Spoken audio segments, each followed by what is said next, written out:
Vote on $2,000 stimulus checks plus second stimulus check update and unemployment insurance benefits. What is going on, you guys? It's Ron here with your second stimulus check update and stimulus package update.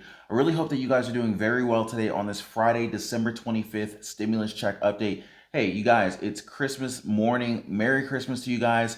You know, for those of you guys who celebrate, I just want to say Merry Christmas and drop everyone in here, whoever's on YouTube this morning, drop a Merry Christmas to everyone.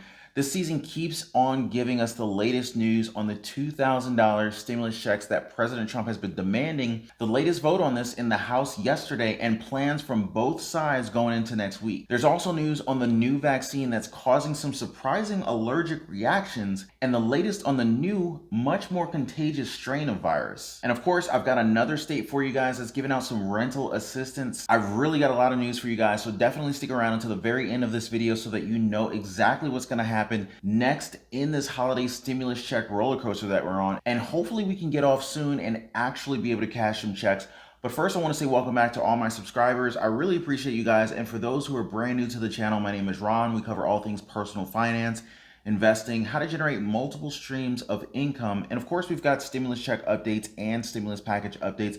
So if you haven't already, definitely subscribe to the channel and definitely hit the notification bell so you know as soon as I release new videos and content. So in a not so surprising turn of events, you've got Democrats and Republicans that have essentially both blocked each other's attempt to amend the current bill for the American people. And many Democrats, including House Speaker Nancy Pelosi, say that the $892 billion virus aid package is simply not big enough to address the pandemic that has killed nearly 320 Americans. So they welcome President Trump's call for a larger stimulus check and wrote an amendment increasing the $600 direct payments to $2,000 up for a unanimous vote, which actually means that any one lawmaker could actually be able to block it. And I'm pretty sure that you guys can guess what happened next. Essentially, President Trump's fellow Republicans quickly blocked the unanimous vote as they say that they're concerned about the impact on the deficit. Now, I don't know if I personally believe that, but you know, whatever. Now, not to give up on the fight, you've got Nancy Pelosi, who announced that the House would actually hold a recorded vote on Monday for $2,000 stimulus checks.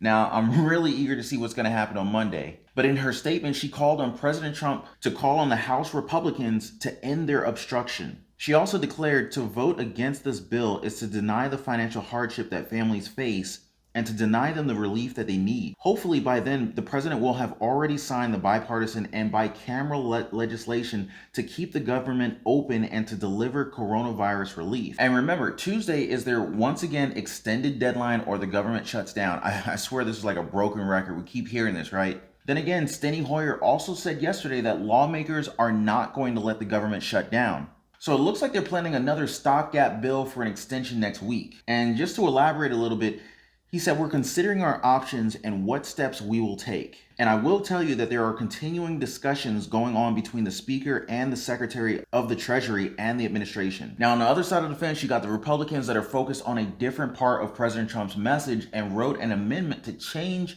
the amount of foreign aid that was included in the package. And I'm pretty sure you guessed what happened next. Of course, the Democrats blocked that request as well. House Minority Leader Kevin McCarthy wrote in his own letter saying, the House Democrats appear to be suffering from selective hearing.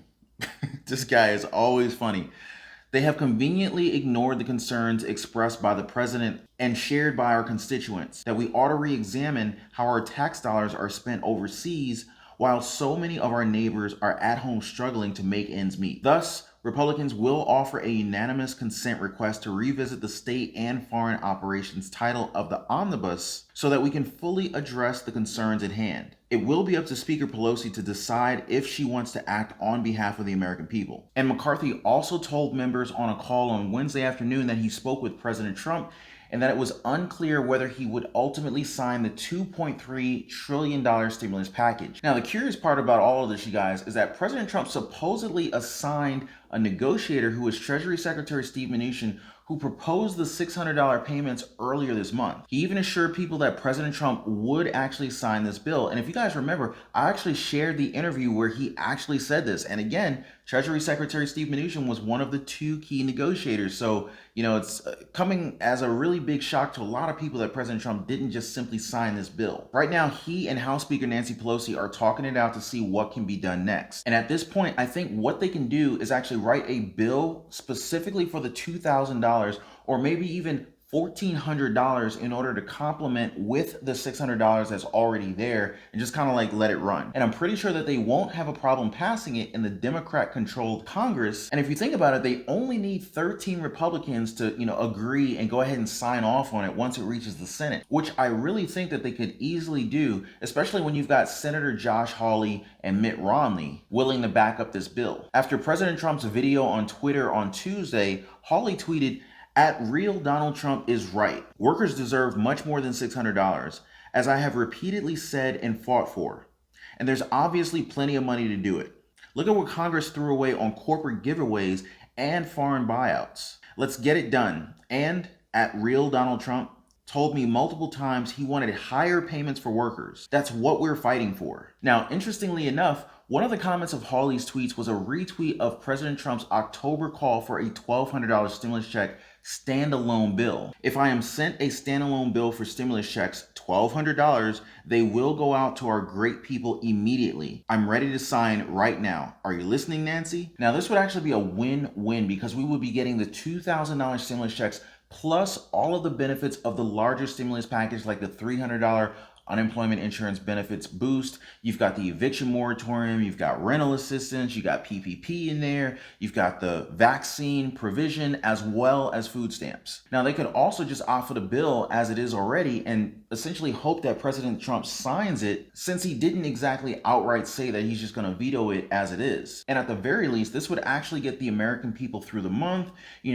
give people a roof over their heads, at least until President-elect Joe Biden's inauguration. Now remember, he already promised that the stimulus checks will be a part of the next pandemic relief bill that he promised to urge Congress to pass after taking office in January. Now, in other news, there seems to be a growing concern over this allergic reaction to the virus vaccine. Operation Warp Speed's chief scientific advisor, Dr. Monsif Slough, said during a recent interview that the allergic reaction frequency is superior to what one would expect with other vaccines. Although he was aware of only 6 cases as of Tuesday, 1 out of more than 1 million inoculations has been given. 2 healthcare workers, one with no history of allergic reactions, at the same hospital in Alaska developed concerning reactions just minutes after receiving Pfizer's coronavirus vaccine this week, including 1 staff member who was to remain hospitalized until Thursday. Now, given the number of people who have actually received the vaccine and, when you look at the number of people who have actually had an allergic reaction, I don't think that there's any immediate need to,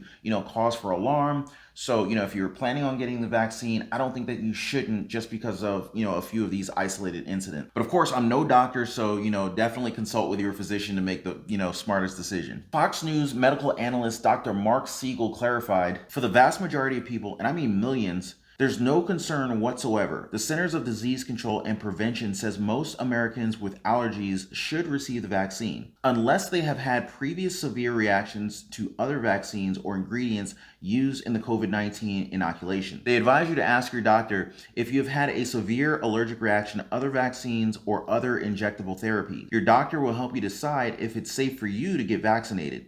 CDC guidelines also advise monitoring vaccine recipients for 15 minutes to make sure that they don't suffer from any allergic reaction. And vaccine providers should have treatments on hand in case an allergic reaction does occur. Now, the National Institute of Allergy and Infectious Diseases already confirmed that they're looking at why some people have suffered severe allergic reactions shortly after receiving the Pfizer shot, and in particular holding clinical trials of vaccines in very allergic populations, such as those who always have to carry anti-allergic medication in an EpiPen. Now, this vaccine is just in time for the newest virus strain that has literally been spreading all over the UK. Their study on it showed that the new strain is even more contagious. Can you guys believe that? I mean, we're just trying to get out of this problem with the pandemic here, and here comes a mutated strain, right? You've got 56% more transmissible than other strains of viruses. So this thing is really, contagious compared to the old one. And I thought the old one was, very contagious, right? And it's also said to likely lead to higher levels of hospitalizations and deaths next year.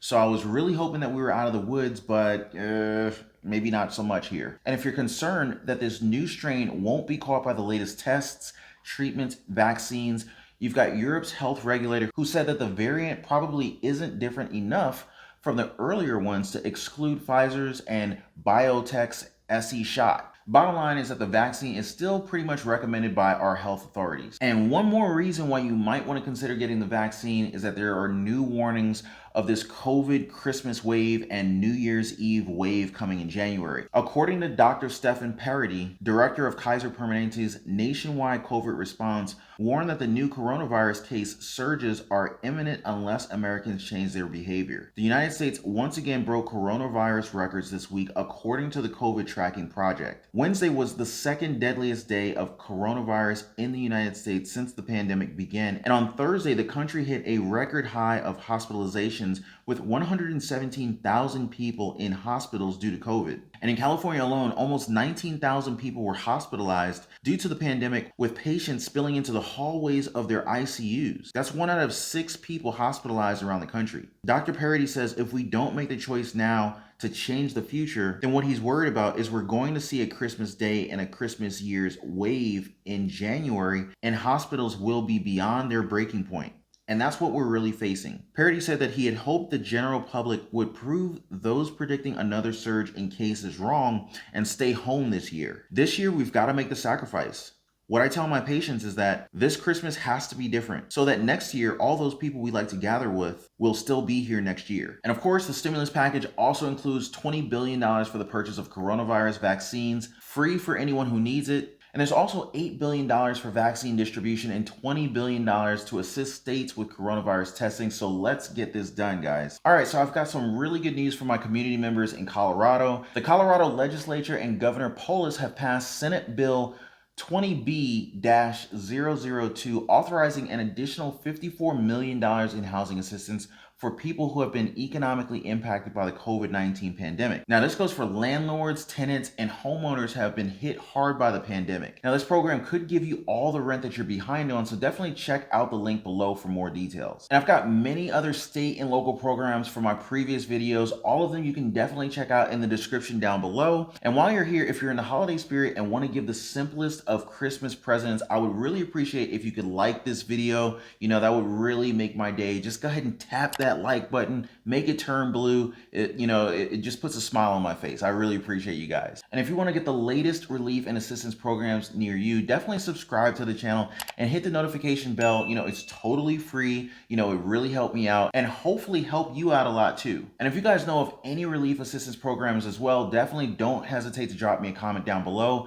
Your comment could definitely mean the difference for a family, celebrating their holidays this season. I just want to really thank you guys a lot for that. And yesterday I talked about making compound interest work for you, passive income and all that stuff, right? Well, one of the simplest ways you can do this is with the help of an index fund. Now, when you buy an index fund, you actually get a diversified selection of securities or stocks in an easy, low-cost investment. Now, some index funds actually provide exposure to thousands of securities in a single fund, which actually helps lower your overall risk through broad diversification. Now, when talking about the total return, you can actually go and check yourself. Index funds have consistently historically beaten many other types of funds. And one major reason is that they generally have much lower management fees compared to other funds because they're passively managed. Talk about a great way to generate passive income. And instead of having a manager actively trading and a research team analyzing securities and making recommendations, the fund's portfolio literally just duplicates that of the designed index like the S&P 500. And of course, they also have lower transaction costs, and these lower costs can have a massive difference on your returns, especially when you're investing over the long haul. Warren Buffett, the Oracle of Omaha himself, said, "Huge institutional investors viewed as a group have long underperformed the unsophisticated index fund investor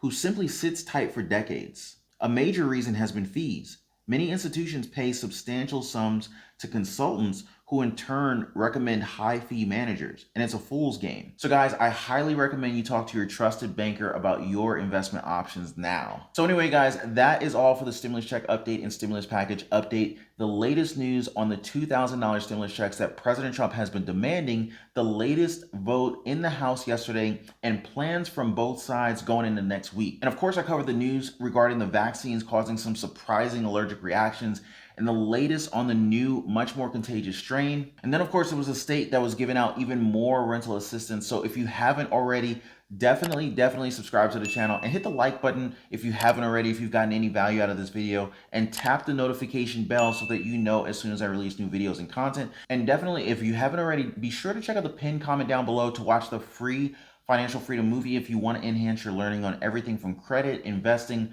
money management, and actually becoming debt free and being able to retire early. And I'll see you guys in the next video. Take care.